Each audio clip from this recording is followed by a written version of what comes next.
두 가지 키워드는 ESS와 LFP다라고 말씀을 드렸는데 기존의 2차 전지가 갖고 있던 ESS에 대한 분위기가 AI 데이터 센터 쪽으로 같이 엮이면서 대세에 같이 따라갈 수 있을 거라는 2차 전지에 대한 기대감이 ESS 중심으로 해서 2차 전지 시장은 지금 돌아가고 있다. LNF의 목표가를 또 상향시킴으로써 우리가 이제 양극재를 바라보던 그 시각도 조금 변화될 수 있고 지금은 ESS를 품고 있는 업체들 중심으로 기술력이라보다 어느 쪽이 먼저 시장을 점유하느냐가 더 중요한 상황입니다.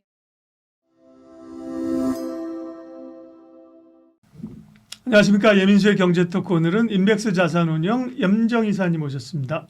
어서 오십시오. 네, 안녕하십니까. 예, 장이 꽤 흔들리는 구간이었는데요. 다시 그래도 좀 반등이 오면서 주도주냐 비주도주냐 반도체냐 비반도체냐 논란이 많은데 일단 2차 전지 얘기를 할 건데 2차 전지가 그 앞전에 한번 그 ESS하고 리튬 가격 올라가면서 한번 올랐다 그죠? 또 조정받고 최근에 또 한번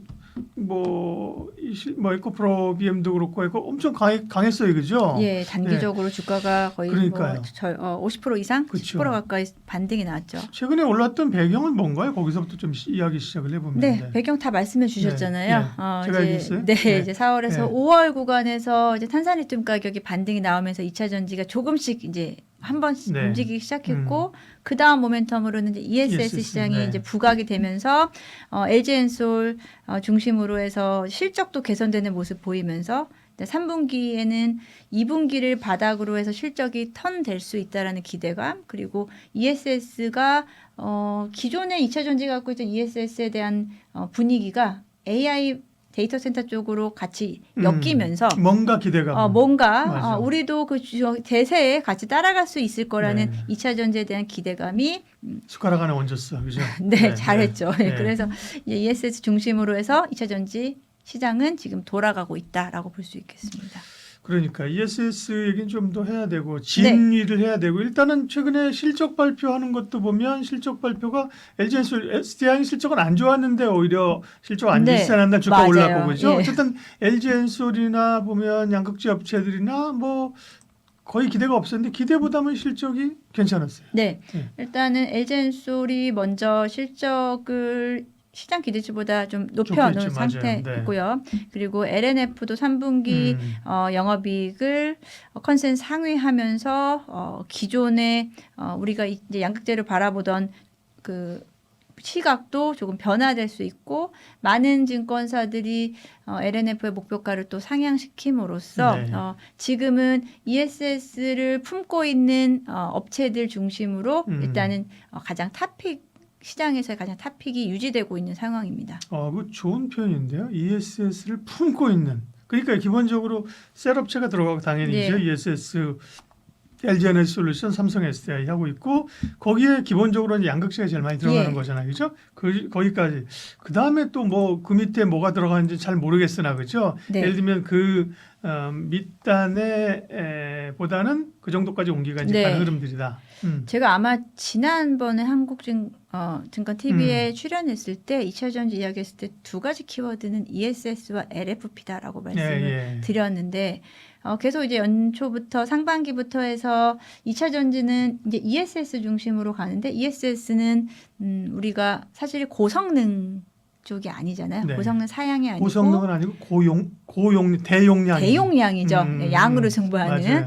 그래서 LFP 양극재 쪽도 충분히 이제 가능한 그쪽이 커버가 가능한 쪽이기 때문에 지금은 어떤 기술력이라보다 어느 쪽이 먼저 시장을 점유하느냐가 더 중요한 상황이었고 기존에 이제 LG엔솔은 ESS 시장을 미국 쪽에 대한 ESS 시장을 먼저 선점했기 때문에 먼저 주목을 받았고 최근에도 삼성 SDI 그리고 최근에는 SK이노베이션까지 해서 2차 전지에서 전기차 EV 쪽에 대한 라인을 ES 쪽으로 좀 변형시키면서 관련돼서 이제 좀 주목을 받기 시작했다.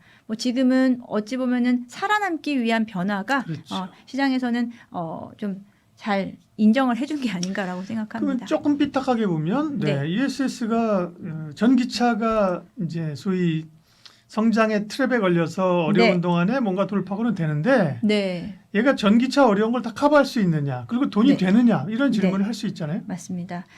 기존에도 ESS 시장은 존재했었죠. 그렇죠. 네. 예. 하지만 ESS 쪽을 우리가 2차 전지 기업들의 주요 수익원으로 보진 않았던 그렇죠. 건 예. 마진율이 상대적으로 더 작기 때문이었었고요. 지금은 어쩔 수 없이 전기차의 판매 둔화가 한동안은 지속될 거기 때문에 오히려 전기차 쪽을 빼고 이야기하는 게 더 유리할 수 있는 구간이에요. 그래서 ESS만 놓고 봤을 때는 일단 양적인 확대, Q의 확대가 중요하고요. 우리나라 기업들이 중국의 업체들이 지금 빠져 있는 틈을 타서 미국 내에서의 마켓쉐어를 더 점유하기 위해서 지금 대기업 중심으로 해서 더 빠르게 점유율을 높여가고 있고요. 여기서 마진의 개선을 크게 기대하기는 좀 어렵다. 그래서 양적 확대를 통한 전반적인 어떤 그 실적에 대한 개선세가 더 중요한 구간이다라고 볼 수 있겠습니다. 그리고 ESS도 주로 지금은 이제 북미 모멘텀이잖아요, 네. 그죠? 북미도 사실은 가격 경쟁력이 있었던 것은 그동안은 중국산이다. 그런데 예, 미국이 중국을 이제 이쪽을 견제해주면서 마치 우리가 처음에 전기차 시장을 그죠? 예. 미국 됐던 것처럼 되는 거고, 예를 들면 뭐 전기차도 똑같네. 유럽 같은 경우는 중국하고의 경쟁이 계속 있잖아요, 예. 그죠? ESS도 그렇고 그러니까 예. 결국은 이런 게 확산이 돼주면 좋은데 지금은 ESS도 어쨌든 북미 모멘텀이다. 국내 그다음에 일부 무슨 뭐 데이터 센터를 짓게 되면 이런 게 있지만 크게 북미 모멘텀이네, 그죠? 네, 일단은 말씀드린 ESS 배터리 시장에서의 한국 기업의 점유율을 70% 이상을 가져간다는 가정하에 네. 지금 이런 주가에 대한 방향성이 잡혀 있는 상황이기 때문에 네. 이게 유지가 돼야 되고요. 그 다음에 Q의 가정이 어느 정도 달성이 되고 나면 그 다음은 이제 가격이라든지 P 그리고 마진을 얼마나 더 좋게 할 수 있는 효율성의 문제 등이 될 수 있는데 ESS로 지금은 일단 저는 2차 전지 기업들이 좀 버티고 있는 구간이지 않나라고 좀 그러니까요. 생각합니다. 예.